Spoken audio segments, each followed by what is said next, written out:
You know, it's wild to think that you can predict the future of global warfare just by tracking a single pineapple. Yeah, a pineapple. I mean, it sounds crazy, but it's true. Right. But that's exactly what we're looking at today. We are watching this massive, incredibly high-stakes geopolitical chess match playing out right now between China, Taiwan, and the United States. Absolutely. It's a very delicate situation. And just to be clear right up front for you listening, to figure out how this highly complex machine actually works, we aren't picking sides today. No, definitely not. We aren't arguing politics either. We are strictly following the data because this topic is heavily charged both internationally and, within Taiwan itself.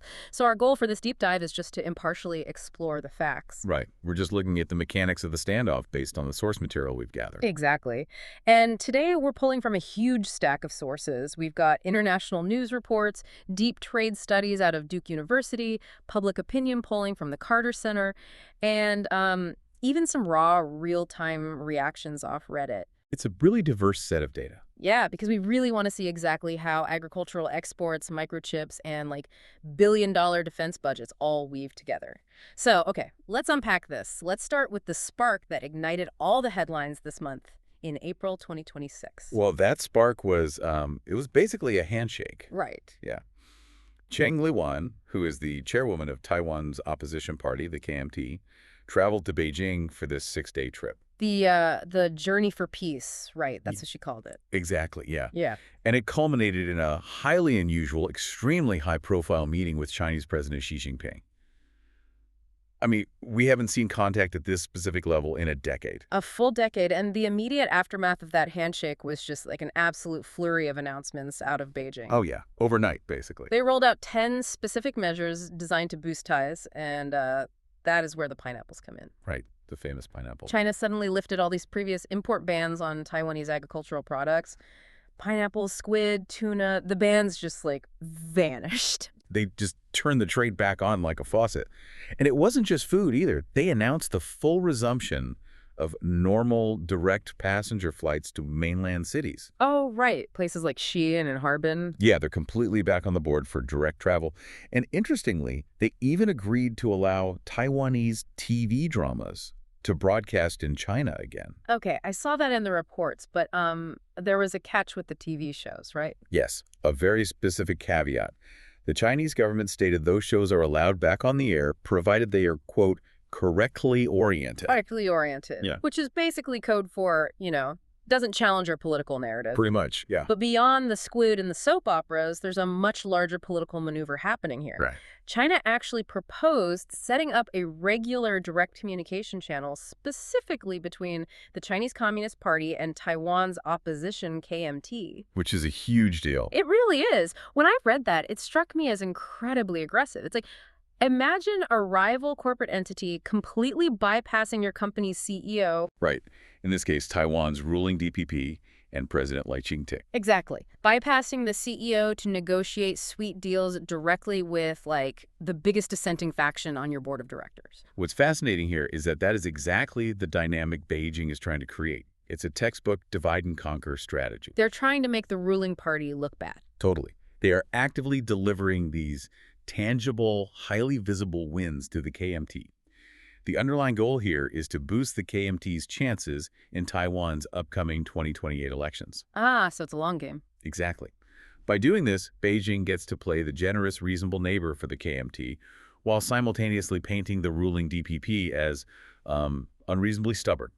You reward the politicians who talk to you, and you isolate the ones who refuse. So they're using, agriculture to specifically target rural voters in Taiwan who might traditionally lean certain ways, showing them that, hey, voting for the KMT literally puts money in your pockets. Precisely. They are targeting the wallets of very specific voting blocs. Which is just wild to watch play out. Yeah, it is. And that brings us to the core engine of this entire conflict, really.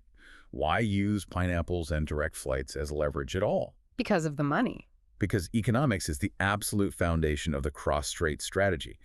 The flow of money and goods between China and Taiwan is just massive. And the research from Duke University we're analyzing today, it points out that this economic interdependence is, well, it's a double-edged sword. Yeah, the Duke study breaks this down into two very different ways of looking at how trade impacts the threat of war. You have the liberal view, and you have the realist view. Right. Let's start with the liberal view, which essentially argues that trade makes war just way too expensive. Right. The liberal view argues that deep economic ties create what we call a fifth column of vested interests. And in this specific relationship, we are talking about the Taishan. Okay, to clarify for the listener, the Taishan are the Taiwanese business people who have, moved their factories and their investments over to the mainland, correct? Exactly. We're talking hundreds of thousands of Taiwanese expats operating in China. Under the liberal theory, these people become a massive buffer against war. Because they have too much to lose. Exactly. Their entire livelihood depends on peace and stability. If a war breaks out, their factories are seized, their supply chains evaporate, their wealth vanishes. So what do? They lobby. They actively lobby their own government in Taiwan to avoid conflict. They fund political campaigns that favor stability, and they pressure local politicians to just keep the rhetoric dialed down. Right, so it creates a positive feedback loop. If we're building computer parts together and making billions of dollars, nobody wants to pull the trigger and ruin the business. Furthermore, trade builds cooperative institutions. It increases social contact. You get tourism, student exchanges, cross-strait marriages. That makes sense. Yeah, the mutual understanding slowly humanizes the other side, making military action really politically unpopular at the grassroots level. But then you read the realist view in the Duke study. And the realists look at that exact same trade data and they see a massive trap. A huge trap, yeah. They argue that tying your economy to your biggest rival doesn't buy peace at all. It creates an asymmetrical vulnerability. And the numbers completely validate that fear. I mean, Taiwan relies far more on China as an export market than China relies on Taiwan. Right. The Duke research highlights this stunning statistic. By the year 2000, China was already producing 42% of Taiwanese personal computers. Wait, really? Almost half of their PC manufacturing was offshored to China nearly 3 decades ago. Yes. And when you shift that much of your core manufacturing base to a rival country, realists argue you face an economic hollowing out. The jobs leave. The jobs leave, the capital leaves, and most importantly, your leverage leaves. You are essentially handing your opponent the keys to your economy. Here's where it gets really interesting. I was trying to think of a way to visualize this for you listening. It's like, okay, imagine two roommates who deeply despise each other, but they share all their appliances. Okay, I like this. Right, like one roommate owns the fridge and the other roommate buys all the groceries, so they are permanently bound together. If they actually start a physical fight, the fridge gets locked, the groceries get thrown out, and both of them starve. That is a solid baseline for the metaphor. But let's push it further to really match the realist perspective. Okay, how so? It's not an equal share. It's more like one roommate built his entire home office inside the other roommate's bedroom. Oh, wow, yeah. Right. The realist fear is the hostage capital concept. China could easily use all those Taiwanese factories on the mainland as hostages.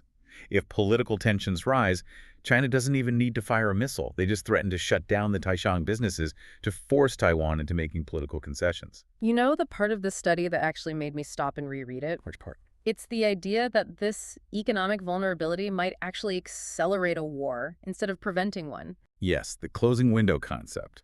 We'll touch on demographics a bit later, but just from an economic standpoint, if a smaller country realizes it's slowly being digested by a larger neighbor. Like it's losing all its leverage. Exactly. If it feels its crucial markets and leverage are slipping away, that desperation might push it to take extreme political actions before it loses the ability to fight back entirely. So if we distill the Duke study, economic ties are great for building low-level societal integration. They keep the temperature down day to day because everyone wants to get paid. Right. But buying a ton of pineapples is completely insufficient to resolve a high-level dispute over who actually owns the island. Economics can set the table for peace, sure, but it absolutely cannot negotiate the treaty. You cannot buy your way out of a fundamental sovereignty dispute. Okay, so if economics can't solve the dispute, we have to look at the people. We know what the politicians are plotting. We know what the factory owners want. But what about the average citizen whose life is actually on the line? That is where we turn to the polling data. And I gotta say, the numbers are incredibly revealing. Let's start with Taiwan. Okay, looking at Taiwan first. According to recent polls, less than 10% of the Taiwanese public supports peaceful reunification with China. Wait, less than 10%? That is like a statistical brick wall. It is a massive hurdle for the KMT or anyone else pushing a pro-Beijing agenda. The status quo right now is de facto independence. Taiwan governs itself, collects its own taxes, issues its own passports. Yeah, they function as their own country. Exactly. And two-thirds of the population now see themselves primarily as Taiwanese, not Chinese.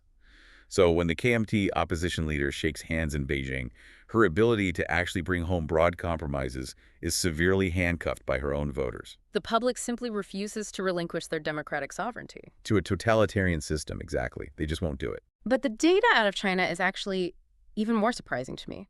We looked at a recent Carter Center poll of the Chinese public, and it reveals this massive gap between the aggressive, nationalistic rhetoric you see on the internet and what everyday Chinese citizens actually think. The numbers are striking. They really are. Listen to this. 81% of the Chinese public favor deepening economic interaction with Taiwan. 86% support stronger cultural ties. And only 32% express support for a full-scale military attack. Meaning the vast majority of the Chinese public does not want a war. But wait, hold on, I have to challenge this. Can we actually trust a public opinion poll coming out of a system like China? It's a fair point. Like, how does the Carter Center even get reliable data when people might be terrified that answering a survey wrong could, land them in serious trouble? That is an absolutely valid question, and researchers spend a lot of time designing methodologies to account for that exact fear. How do they do it? Organizations like the Carter Center often use anonymized online survey techniques that obscure the user's identity. Furthermore, they structure the questions indirectly. Oh, like a workaround. Yeah. Instead of asking, do you oppose the Communist Party's military plans? Which is dangerous. Right, obviously. They ask about policy preferences, like, should we prioritize economic incentives over military pressure? The data consistently shows that when given anonymous, nuanced options, the aggressive posturing drops significantly. Okay, assuming the data is solid, let's look at the demographics of that 32% who actually want a war versus the majority who don't. Because the breakdown is fascinating. It really is.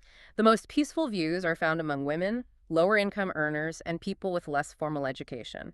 For example, 54% of the lowest earners in China strictly support a peaceful approach. And we have to ask why. Why do lower-income Chinese citizens prefer peace? Because they bear the brunt of it. Exactly. They are the ones who bear the cost. They are the ones who get drafted to fight.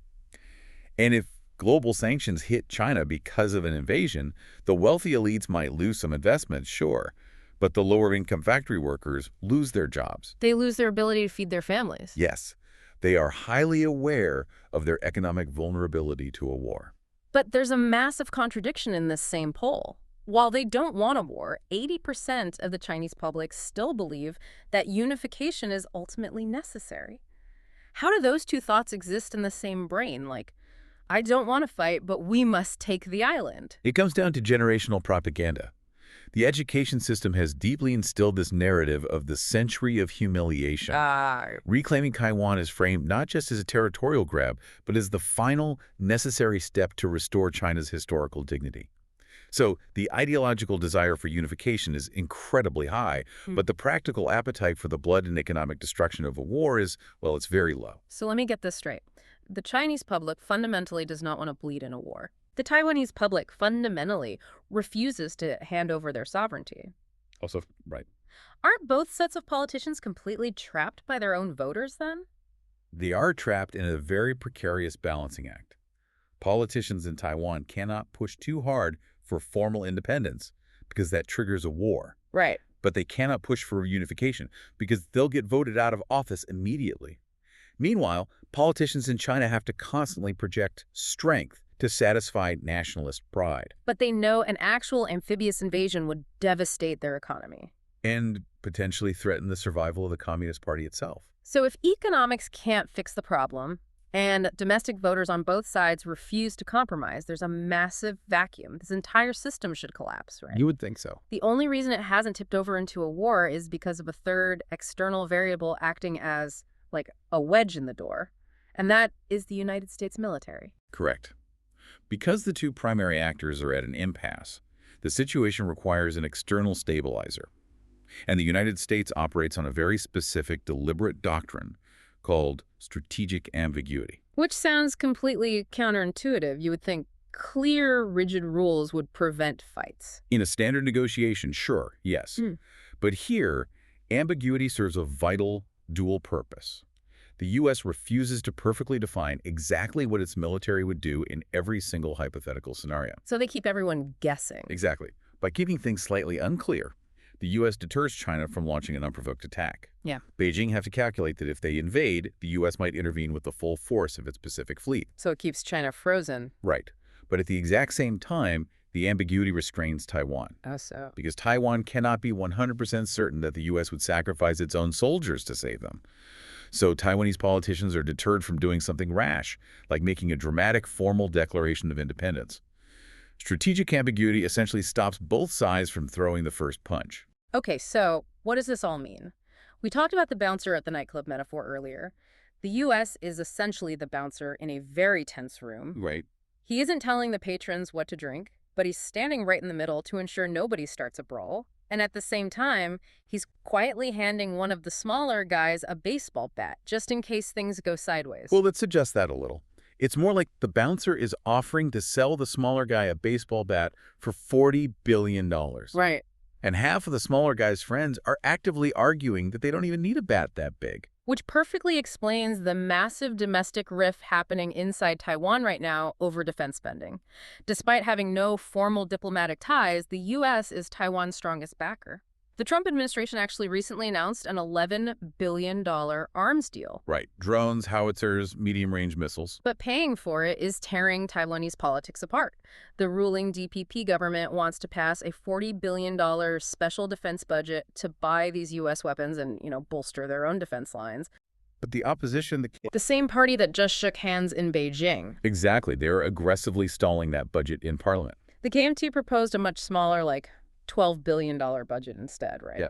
They're calling the DPP's larger budget a blank check. Yes. The KMT wants to focus only on specific, previously approved items. They argue that massive arms buildups provoke China unnecessarily. While the DPP argues that without a massive buildup, Taiwan looks weak and invites an invasion. Exactly. And the U.S. perspective on this is very blunt.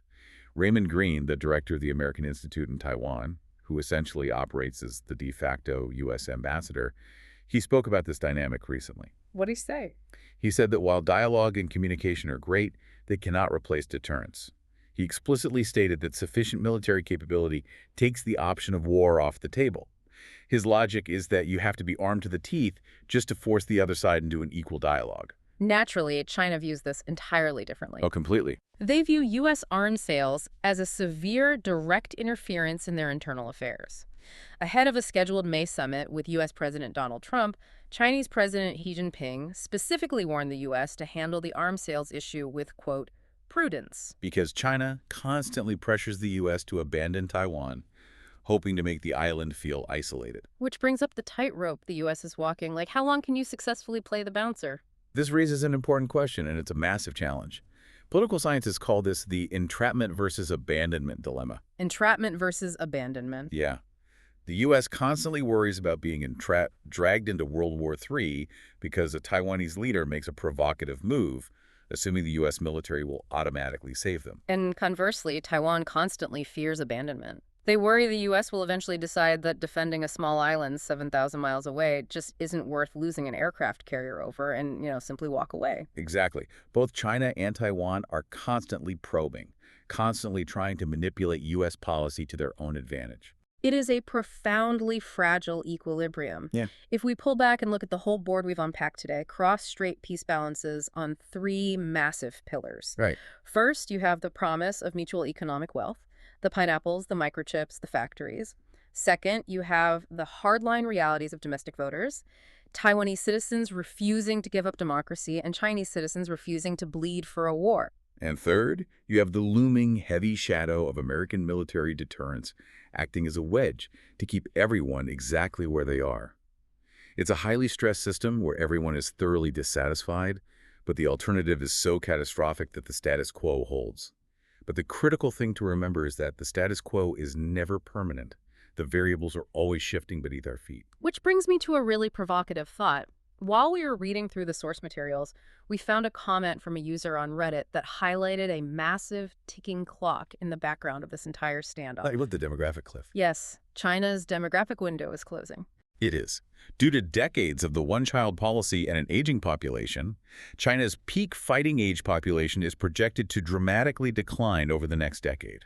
Meaning the window where China actually has the maximum demographic strength to execute a complex, massive military operation, like an amphibious invasion, is strictly finite. They are literally running out of young men to put in uniforms. Which fundamentally changes the calculus for Beijing. If your military strength has an expiration date, patience is no longer your ally. Exactly. So I want to leave you with this final thought to ponder. If China's demographic window for military action is rapidly closing, and the economic interdependence between the two sides has already peaked without achieving the political reunification Beijing demands. What happens next? Exactly. Will time act as a natural diffuser of this conflict as the population simply ages out of the ability to wage war? Or will that closing window force a desperate, sudden move before it shuts completely? Keep a very close eye on how these economic and political chess moves play out over the coming months. Because every canceled flight, every blocked defense budget, and yes, every banned pineapple is a signal of what might happen next. Perfectly said. Thank you for joining us on this deep dive. We'll catch you next time.